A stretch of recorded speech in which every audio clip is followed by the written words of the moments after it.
Good day, ladies and gentlemen. Welcome to Drooks Milan Unboxing. Please give the channel a like and a subscribe if you deem it worthy. And today we're going to be chatting about a big heavyweight showdown taking place in the Spark Arena in Auckland, New Zealand. New Zealand's been doing so well with COVID-19, managing the pandemic. I'm not sure if there might even be a crowd there, but we'll see on Saturday. It's live on DAZN. And I'm talking, of course, about New Zealand's heavyweight contender, former WBO world champion Joseph Parker. He will be taking on his local rival. It's an amateur rivalry that they're rekindling, the undefeated Junior Fa. Now, Joseph Parker, we all know him. He's a guy with very nice hand speed. He's got some pop in his punches. He can eat. He moves well. He's an athletic sort of guy, and good combinations as well. And he was one of the guys that I was really high on as he started his pro career. He looked very impressive. Then when the level of opposition upped, he was given a bit of a stern test by Carlos Takam, but he prevailed well in the first opponent that kind of tested him. Then he won the WBO title in a razor-thin decision against Andy Ruiz. Now that looks much better now in retrospect, because we know what Ruiz did when he beat Anthony Joshua.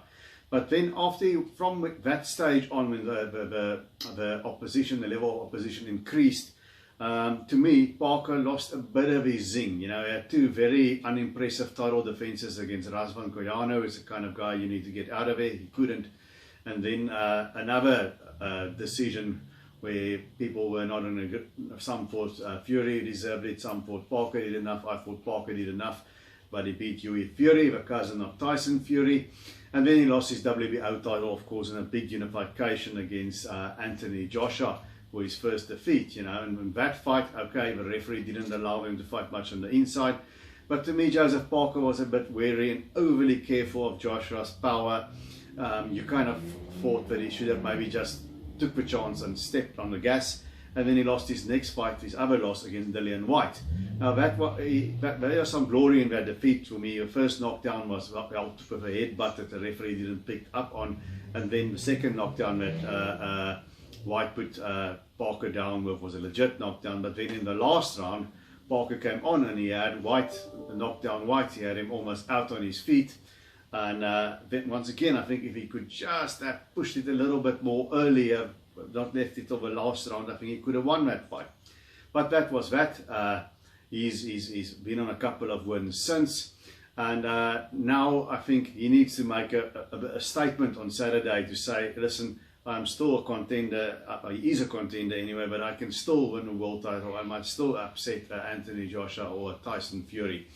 And in order to do that, he's got to make a statement. Now, Junior Fa is 19-0 with 10 knockouts. He's got a reach advantage. He's an inch taller than Parker at 6'5". But he hasn't really fought anybody close to the level of the guys that Parker fought. There's not even a Carlos Takam, let alone a Ruiz or a Joshua or Dillian Whyte. But he's done everything right. He's undefeated. Now, to me, Junior Fa is sort of like a poor man's Joe Joyce. He looks very sort of basic.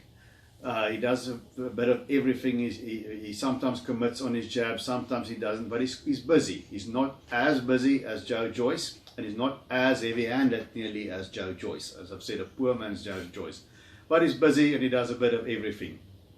Now, the biggest names really on his record were sort of gatekeepers to high-level journeymen. He won a decision over Dominic Gwynn. Now, Dominic Gwynn taking you the distance, nobody knocks out Dominic Gwynn. He doesn't win. But Fa also took a knockdown there against Dominic Gwynn and had a very wobbly moment at one stage during that fight before winning quite widely on points.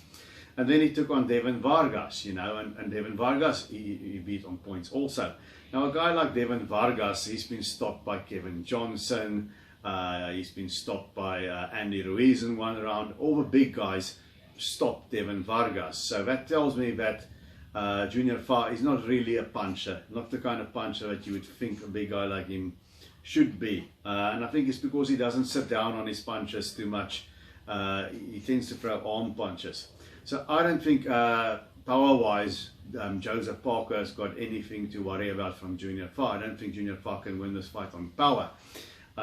He's going to have to use his reach and his height and he moves quite well for a big man, and he's got to keep the fight at a distance and outbox Parker and outwork Parker. So for me, this fight is more Parker's to lose. I just think there's levels in this game, and Junior Fa and Joseph Parker fought 4 times as amateurs. They split 2 bouts apiece, but we are not in 3 rounds fights anymore, and I think Parker has just developed better as a pro. There's been some very good heavyweights from New Zealand by way of Samoa, or in fast case Tonga. Remember David Tua, one of the best heavyweights probably to never win a world title. Beat a lot of future and past world champions, but never won the title. Now, I don't think Joseph Parker is quite as good as David Tua, even though he won the title, but they're very different fighters. Parker is more of a boxer and he's more fluid. Tua is a better puncher. But Tua at one stage had a rivalry there towards the end of his career with Shane Cameron, and they fought, and Tua dispatched Cameron early. And to me, it's kind of like that kind of fight. I think Junior Fa is a bit better than Shane Cameron, but I think there's a level between these two. So I am going with Joseph Parker. It's his fight to lose. I think if he steps on the gas here and makes a statement, he should be able to get Junior Fa out of there, unless Junior Fa is an iron chin. And I mean, if Dominic Gwynn could hurt Junior Fa, Parker, if he applies himself, if he's in shape, if he takes it seriously, he should be able to get Junior Fa out of there. So I'm going with Joseph Parker to stop Junior Fa somewhere around 7 to 9. So I'm going with Joseph Parker, but I think it's going to be a good fight while it lasts. So until we see each other again, looking forward to a big heavyweight clash in New Zealand. Remember to keep those gloves up.